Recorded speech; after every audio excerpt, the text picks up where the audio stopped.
Just feels good to be back. 2025 college football season started with a bang. You had Iowa State beating Kansas State in Dublin, Ireland of all places. Final score 24-21. The Cyclones got it done.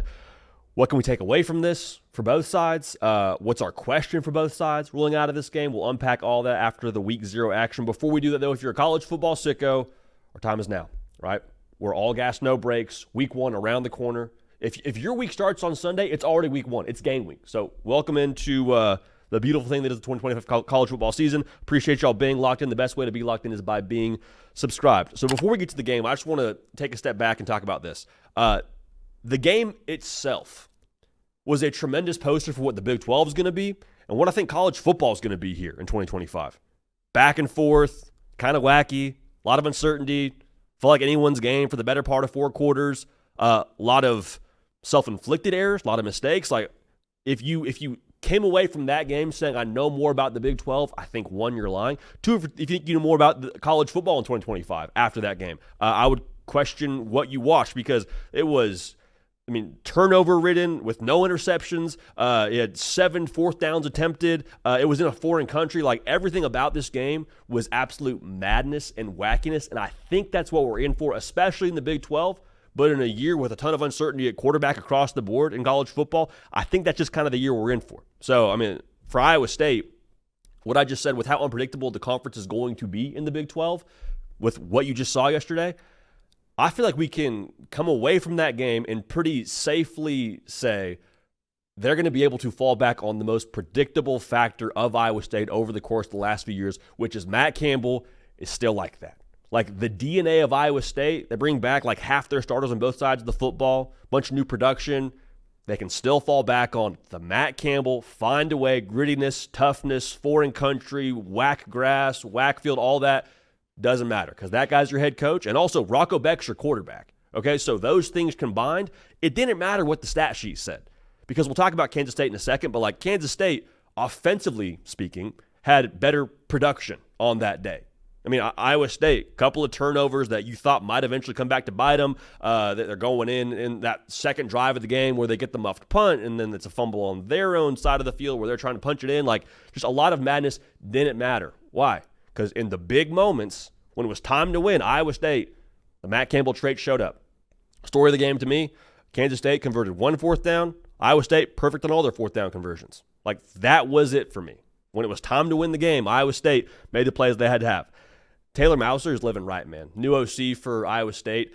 Just calling the game with like 3, sometimes 4 tight ends at a time.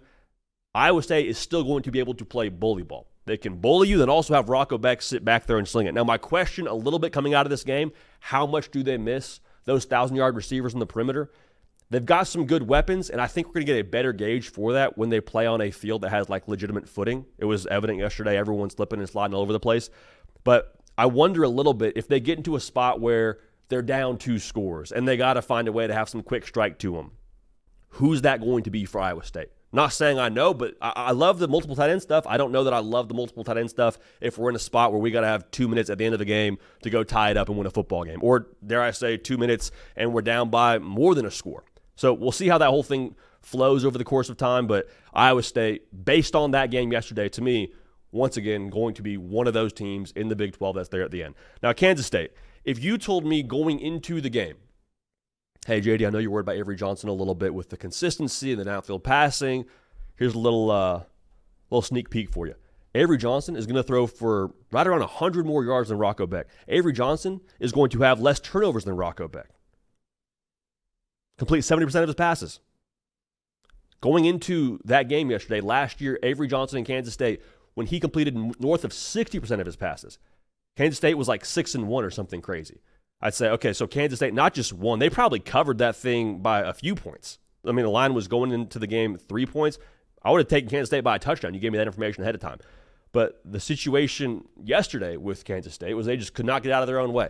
But as a Kansas State fan, coming away from that game, I feel like, all right, if that's Avery Johnson, the level he's operating at now, with Matt Wells calling the offense and calling the plays, we're going to be okay. Because Dylan Edwards going out in that first punt return and getting injured and not being available the rest of the game made you a little bit like, okay. Wish we had him in the game towards the end there. Wish we had a little bit more, dependability at the ball carrier spot with him. I think if and when you hope he gets back healthy, at the time of us recording this, don't have any information on the injury, you would hope when he's in the game with Avery Johnson operating at that level, you would like to think you'll be okay offensively. Now, is that the reality? We'll see. Avery Johnson has to do it now on a week in and week out basis. But seeing him play like that against a defense that year in and year out, usually pretty formidable, that to me would make me really encouraged as a K-State fan. Want to make sure we mention this, though, before we move on to just kind of some bigger thoughts heading out of this thing. The way that Iowa State managed that running back rotation during yesterday's game, I thought was an absolute masterclass. Because for a while there, you're not seeing Hansen in the game, and you're wondering what's up, why is he not playing? In the fourth quarter, give it to 26, a lot of fresh legs. When they started to lean on their run game and let that big offensive liney and just kind of wear down Kansas State, that to me was when I could kind of safely say, okay, hey, Iowa State, I don't know if they're going to win this game because Avery Johnson just threw a sweet touchdown pass to make this thing interesting at the end of the fourth quarter. Like, they controlled the second half of that game because of how they ran the football. So give Matt Campbell and his staff a lot of credit for how they dictated tempo toward the second half of that game, having those fresh legs in the fourth quarter. My question for Kansas State, though, heading out of this thing, how much can you calibrate the energy you play with? Like, just watching Kansas State yesterday, both offensively and defensively, they run hot, man. Like, you saw it with the passing game. You saw it with the second and third level of that defense. They played downhill with bad intentions. And I love running hot, but I don't love the way that leaves me exposed, if you will. Like, whenever you're getting downhill quickly from the second and third level, that's great. Opens you up to some big plays on the back end. We saw it yesterday from Iowa State in spurts. Whenever you're running hot offensively, like, you better make sure that you are not getting yourself burned with trying to be a little bit too cute. I mean, we saw it with the turnovers yesterday that ended up hurting Kansas State in the run game. So as we zoom out, I'm like, okay, I like what I see in a one-game sample size. Can you continue to hone that energy and be that team that is able to play with controlled energy and passion, all those things that ultimately win you football games in the month of November, which is what it's going to come down to in the Big 12. I don't think we learned anything new about the Big 12 yesterday. I think we maybe verified that Iowa State, once again, going to be there in the month of November. I think we got a good gauge for what Avery Johnson looks like. But at the end of the day, this is still the fun uncle that shows up during Christmas every single year. Don't really know what to expect. You know they'll be there.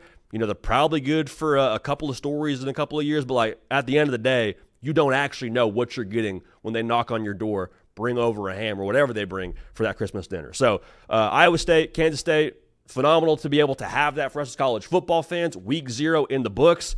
Week 1 now. Again, if your game week starts on Sunday, it's game week. All right. So for Kane Smith and the ones and twos, for myself, JD PicKell, we appreciate y'all. We love y'all. We'll keep this party rolling. We will see y'all next time.